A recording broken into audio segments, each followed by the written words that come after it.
Por que a The Economist lançou um alerta ao mundo contra o abrasileiramento? A revista britânica The Economist publicou essa postagem aqui. O mundo dos ricos deveria ter cuidado com o abrasileiramento, né? Uma das mais prestigiosas revistas de economia fez uma publicação sobre os riscos do abrasileiramento, para que o abrasileiramento não aconteça em outras partes do mundo. A principal preocupação para essa revista seria nas altas taxas de juros brasileiras e também no enfraquecimento das instituições, no enfraquecimento da confiança nas instituições brasileiras. O que disse a revista? Vamos ver aqui os destaques.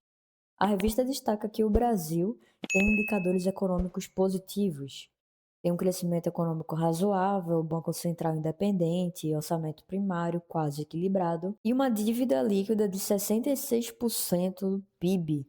É alta se comparada a países emergentes, mas baixa para os padrões de países desenvolvidos. Apesar desse cenário, o Brasil tem um grande problema: juros altíssimos.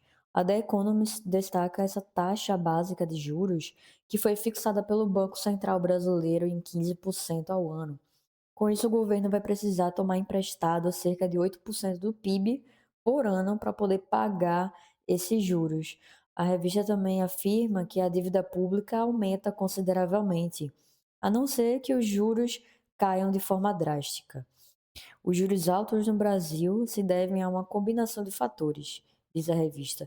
Dentre eles estão instituições instáveis, a falta de confiança nas instituições brasileiras, que oscilam desde a tentativa de golpe do ex-presidente Jair Bolsonaro em 2022, e uma inflação mais propensa a solavancos devido a um legado de hiperinflação que vem desde a década de 80. Na verdade, eu acredito que essa falta de confiança nas instituições vem desde antes da tentativa de golpe.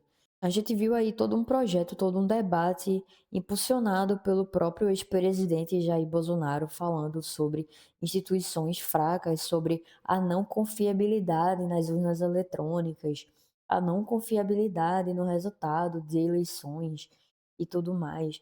A gente viu o ex-presidente sendo negacionista no período de isolamento social e uma inflação que vem gerando solavancos desde 80. Realmente, é uma inflação que ela parece que ela só piora. A gestão feita no período de isolamento social pelo ex-presidente foi horrível, foi péssima.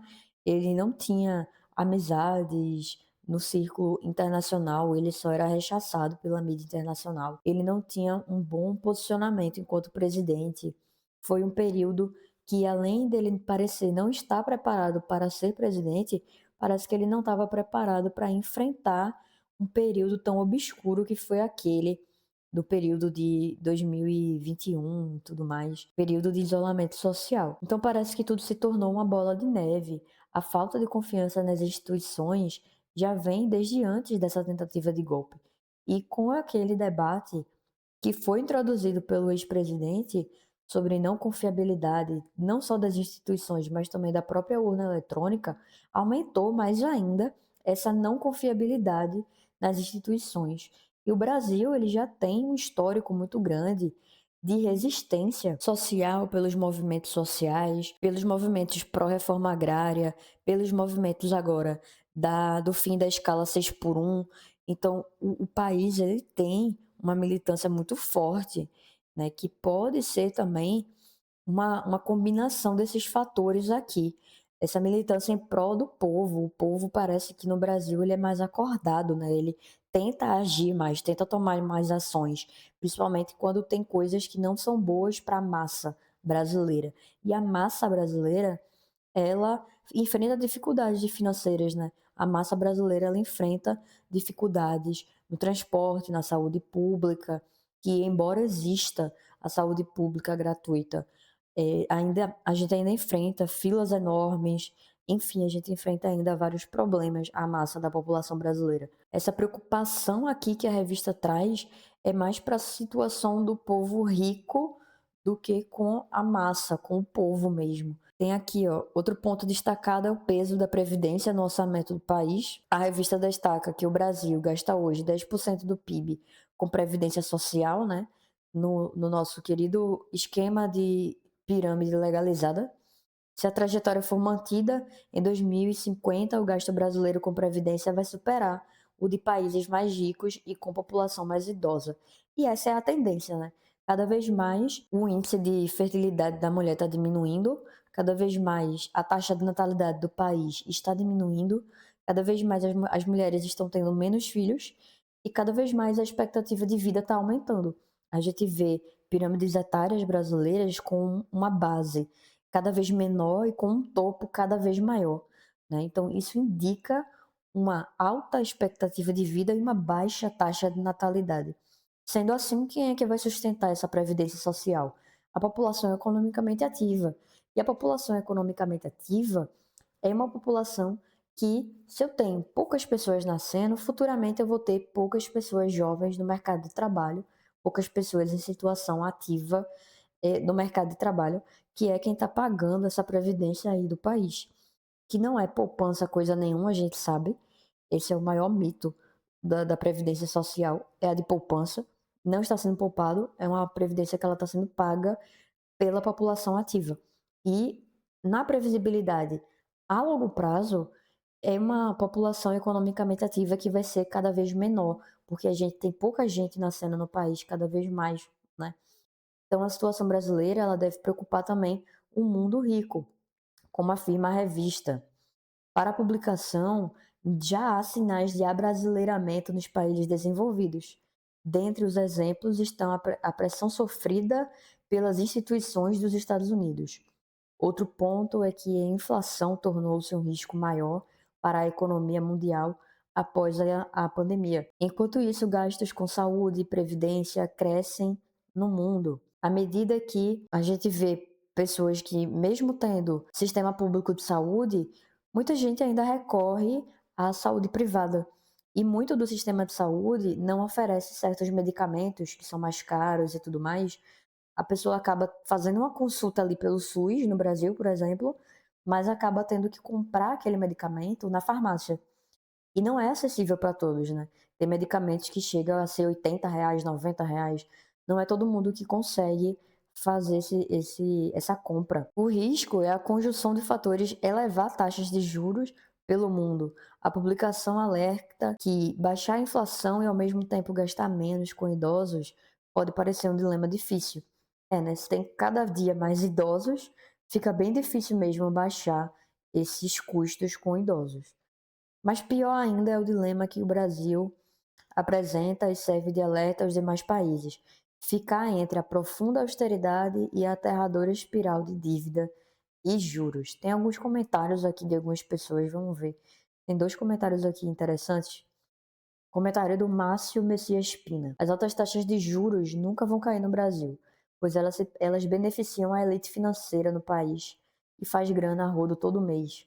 Bradesco, Itaú, enfim, se isso significa alto endividamento ao país, para eles melhor ainda, pois a dívida é escravidão. Com o tal Banco Central independente, entre aspas, né, criado por Bolsonaro e Paulo Guedes, então só vai piorar, pois o presidente do Banco Central sempre será o queridinho dos bancos, sempre.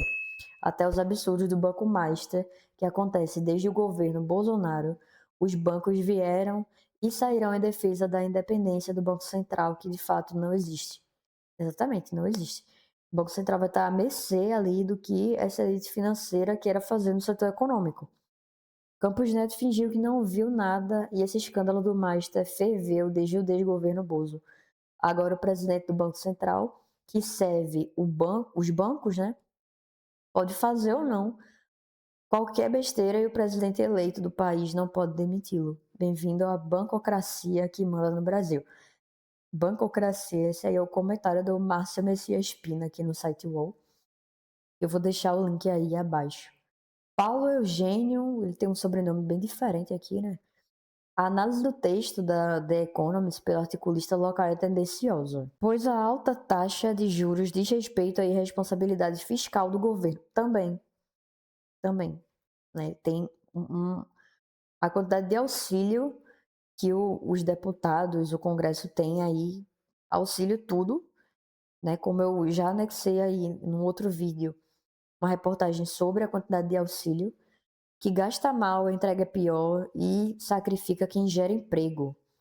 Exatamente, os pequenos e médios empresários, empreendedores estão cada vez mais encurralados, né? Cada vez mais encurralados.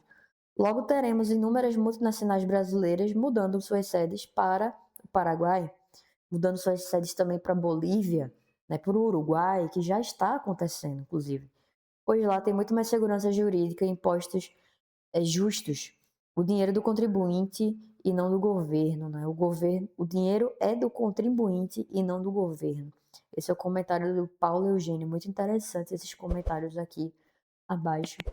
Então, enfim, fica aí o questionamento. Será que realmente essa matéria da The Economist ela foi tendenciosa?